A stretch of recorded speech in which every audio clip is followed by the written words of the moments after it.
We always love it when you come on because you've shipped 4 or 5 new features in the last few months since you came on before. So yeah, what's new in the world of Metaview? Yeah, tons. And I'm gonna show a few things. And I would say overall for folks that are tuning in, I'm gonna assume some baseline familiarity with Metaview and not go too much into sort of what Metaview is about at the core. If some of this is very new to you, then obviously hit up our website or hit me up on LinkedIn and we can go like from the start with what Metaview is about. But for this audience, I'm going to focus on some of the new things. And I should also say, again, really pumped to be supporting this community and what you, Joe, and Jason are putting out. So yeah, thanks again for doing it. I'm gonna go ahead and share my screen so I can take you through, as I said, what's new with Metaview. Joe, can you give me a thumbs up that you can see the screen? Yeah, it looks good. Just zoom or full screen where you can, style, but yeah, it looks good. Yeah, cool. We're not going to stay on this slide for long. So we'll go into what's new with Metaview. I think last time we spoke to your community, Joe, was probably about 3 months ago, and there is a crazy amount that is indeed new. We're going to focus on 2 of our agents. Firstly, new additions to our sourcing agent. So our sourcing agent does exactly what it sounds like. It helps you find profiles, find people on the internet that you should probably speak to about a role you're recruiting for. And then we're going to talk about a new agent that we'll be launching soon, which is our application review agent. And not going to do obviously full deep dive, but enough to get you excited about where the bleeding edge of AI right now in a sort of purpose-built recruiting domain, which is Metaview. So I'm going to jump over to Metaview now. And the first thing we're going to talk about is that our AI sourcing agent can now source from your ATS. So most sourcing that folks do obviously is of net new profiles, like maybe people you've never seen or spoken to before. But the reality is, once you've been recruiting, once your company's of any scale, you have a ton of proprietary data within your systems already. And it makes sense that in a world where you have essentially, artificially intelligent employees who never get tired and can look through every part of your database, it makes sense to point them at your database as well. So I'm going to show you how that works now. So I'm in Metaview's AI sourcing agent, and I have a very particular thing that I want to source for, and it's going to include a piece of data that I'm very unlikely to have about public profile candidates that I've never met before. I'm actually looking for candidates. I'm going to say AEs that have beat quota at 110% in the last period. So most people don't track this on their public profiles, but this is highly likely some information I have about a candidate if I've spoke to them. So what I'm going to do for my sourcing agent is I'm going to tell it, well, don't search the web for these people. Just look within my ATS instance and within my i.e. my conversations with candidates that I've had. But again, this is not going to be based on things that are actually on their public profile, on their resume. This is going to be based on maybe notes that we have in the ATS or notes that I've added about the candidate or indeed the conversations I've had with them directly. And that's all I'm going to tell the sourcing agent to do. And now it's going to jump off and run that search for me. So what we're going to do while we're doing this, and I know, Joe, you mentioned to zoom in, so I'll do that now, is I'm just going to show you some of the sort of the trail of thought that the AI has, which I know we've done in the past, and I hope this audience sort of appreciates. But you can see that the agent is already saying, I'm going to search the ATS for these candidates because that's the instructions I've given it. And it's just currently working on its plan. And before I actually go to the ICP, I want to show you something else that it mentioned. It said, this is really cool. It is slightly different every time. So I legitimately think these things are cool every time. As it was figuring out its plan, it actually said to itself, actually, let me think about this more carefully. The user wants AEs who have beaten quota at 110%. This information could be in the interview transcripts, it could be in the scorecard data, it could be in the Metaview summaries or the notes, or it could be in the resumes that we have on file as well. So it's actually reasoning for itself, like where should I look to find out this information, this very basic information this very sort of vague actually information that my master has asked me for, where should I look for this? And so it's sort of started to create its plan. Now, I won't go into the details of this because some of the viewers have seen this already. But essentially, it's come up with its plan in this document called an ICP. In this case, I'm just going to say looks good. But the main point is our sourcing agent now understands that it shouldn't just look on the web for talent. It should also look at internal databases for talent, especially when you're asking for information that is unlikely to be available on the public web, but may well be available to you if you've spoken for the candidates you've spoken to in the past. So that's sort of the point number one with the sourcing agent, you can now source from your ATS. Now, I'm going to jump over to the search that was completed. When you've actually got your results back, of course, what you also want to do is start to reach out to these folks. There's some great tools for outreach for candidates. I'm sure many folks on this have used many of them already. What I want to show you is how we've taken a different approach with our recent launch of sequencing, AI sequencing for outreach as well. So the agent has completed this search that I mentioned around these AEs in our database who we know have exceeded quota by 10%. It's found a few candidates for me. I'm going to select a couple, Ethan and Ava, and I'm going to add them to a sequence. And in this case, give it a second, I'm going to use, even though these are AEs, I actually designed earlier my PMM outreach sequence. I'm going to use that. In fact, no, what I'm going to do is I'm going to create a new sequence.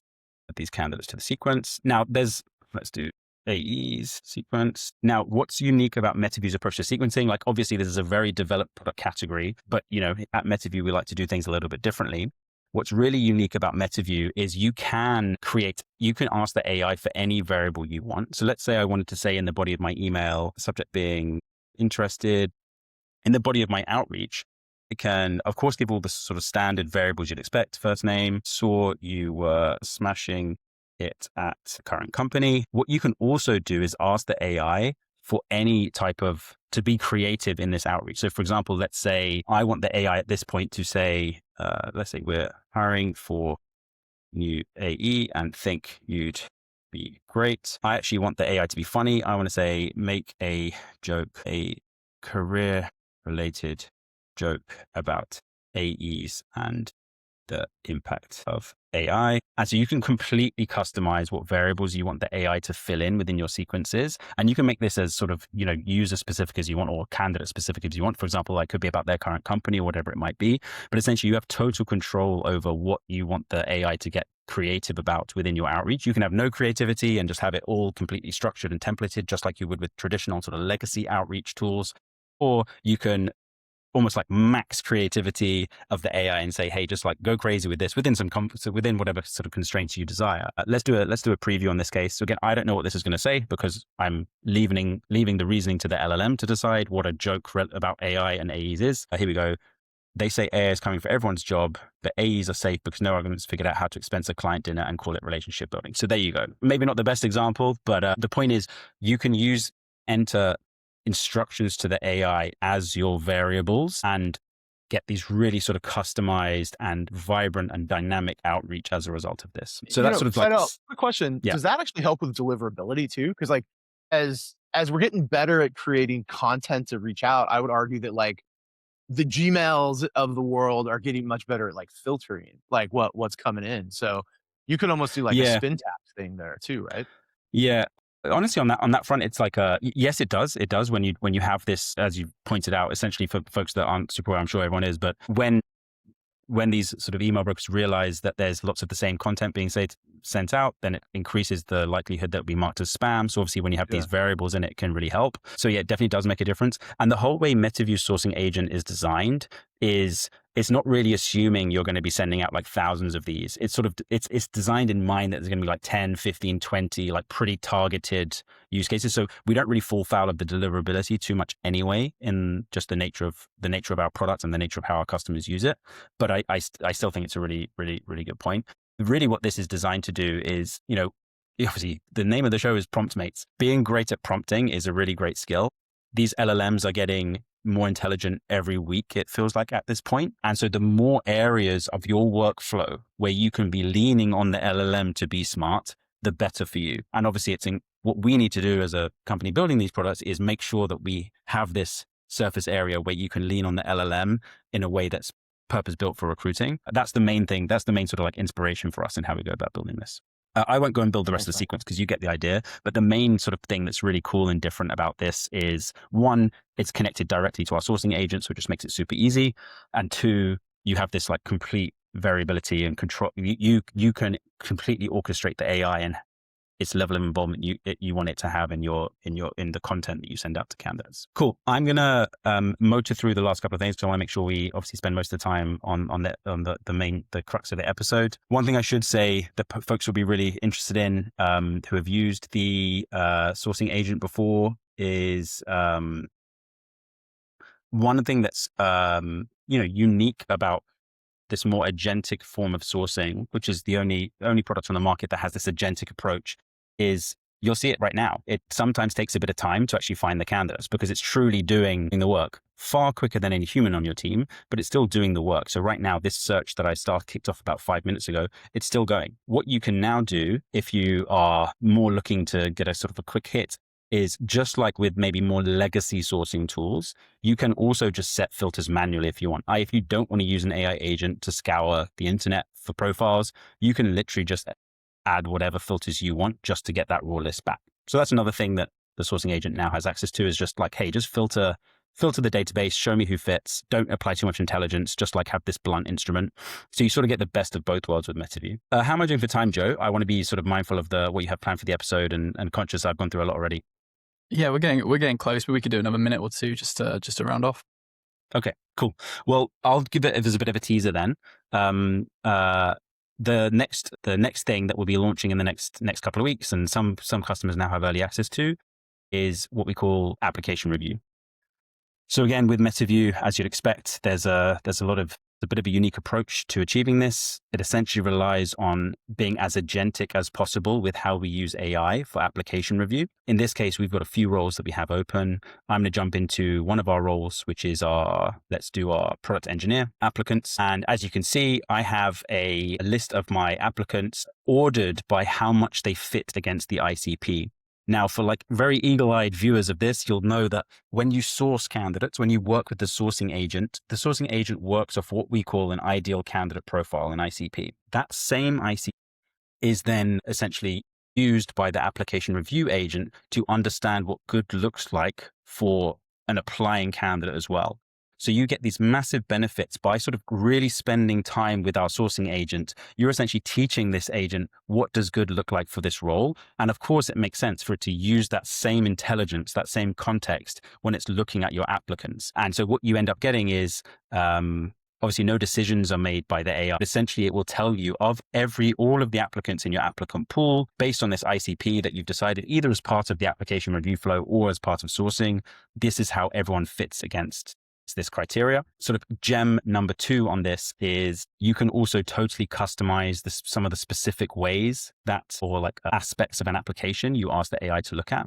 So for example, you'll see here that one of the columns is system scale experience, which is never going to be a sort of like a standard like checkbox on other application review software.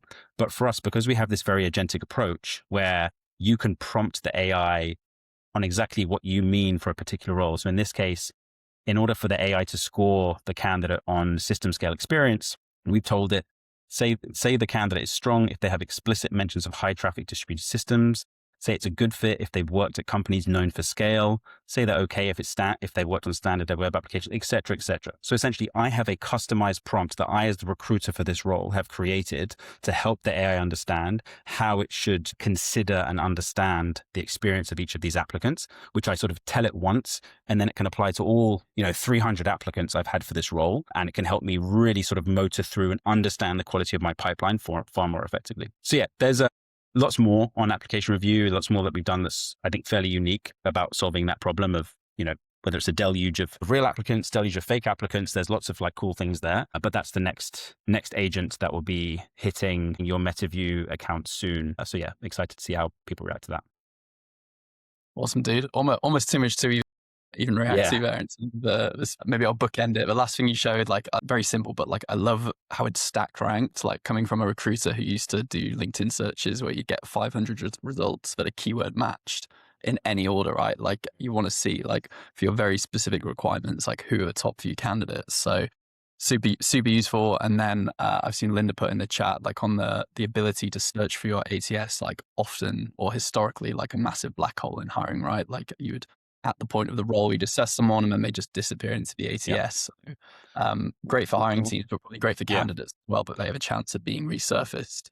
Which, by the way, Joe, I would say this is a little bit of a sort of a tangential point, but I think there's loads of reasons why this talent engineer role makes sense. We actually have just spun up our forward deployed talent engineer function as well. So if you don't have a talent engineer in your team, but you want to get the most out of AI, our team will help you do that. A lot of that's through Metaview, obviously, but the fact is that the team are trained on many tools. What I would say is the fact that when in a world where the ATS data was essentially a black hole because you'd never look at it again, that's almost one of the reasons that made, in some ways, recruiting less strategic. Because it was like, actually, it was almost like a hand to mouth type role where, hey, is new rec, okay, let's like do this task again.